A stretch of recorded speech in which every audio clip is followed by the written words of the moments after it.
வணக்கம். சற்று முன் கிடைக்கப்பெற்ற மிக மிக முக்கியமான செய்தி ஒன்று வெளியாகி உள்ளது. திராவிட முன்னேற்றக் கழகத்தின் ஆட்சி கலைக்கப்படும் என்று அதிகாரப்பூர்வமான அறிவிப்பை வெளியிட்டிருக்கிறார் எடப்பாடி பழனிசாமி அவர்கள். திராவிட முன்னேற்றக் கழகத்தின் கூட்டணியும் உடைக்கப்படும்.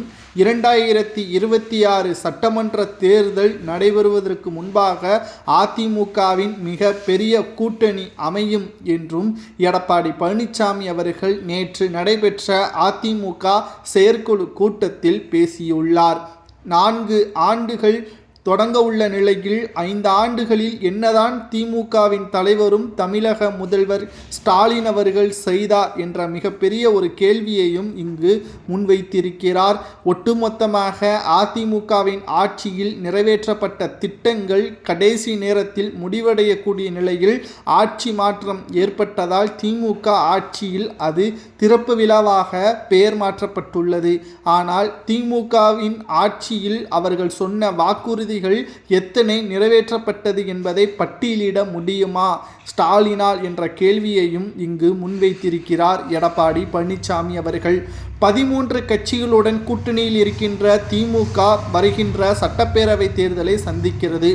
ஆனால் அதிமுகவுடன் இன்னும் சரியான கூட்டணி அமையவில்லை. ஆனாலும் தன்னுடைய தன்னம்பிக்கையாலும் திறமையாலும் ஒட்டுமொத்தமாக மக்கள் மீது வைத்திருக்கின்ற நம்பிக்கையாலும் எடப்பாடி கூறுவது என்னவென்றால், ஒரு முறை அதிமுக தோல்வியடைந்தால் 2வது முறை மிக பிரம்மாண்டமான வாக்கு வித்தியாசத்தில் அதிமுக வெற்றியடையும். அதுதான் கடந்த வரலாறு.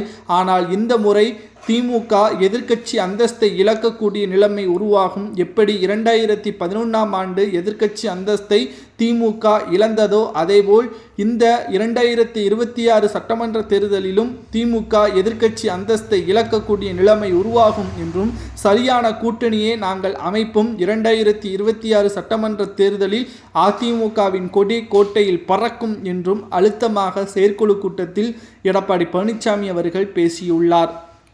சரி, தற்பொழுது அதிமுகவின் இப்படிப்பட்ட பேச்சிற்கு ஸ்டாலின் அவர்களது ரியாக்ஷன் தான் என்ன என்று பார்க்குமேயானால், 13 கட்சிகள் தற்பொழுது வரை கூட்டணியில் இருக்கிறது.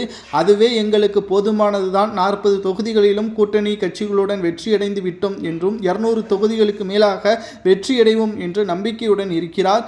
ஆனால் மக்களிடையே நாம் பார்க்கும் பொழுது தேர்தல் முன்பாக வெளியிடக்கூடிய கருத்து கணிப்புகள் அனைத்தும் திமுகவிற்கு எதிராகவும், இனி திமுகவின் ஆட்சியே வேண்டாம், அவர்கள் சொன்ன பித்தலாட்டமும் சொன்ன பொய் வாக்குறுதிகளையும் இனியும் நாங்கள் நம்ப மாட்டோம் என்று அப்பகுதி மக்கள் தெரிவித்திருப்பதை பற்றி கமெண்ட் வாயிலாக கூறுங்கள். நன்றி, வணக்கம்.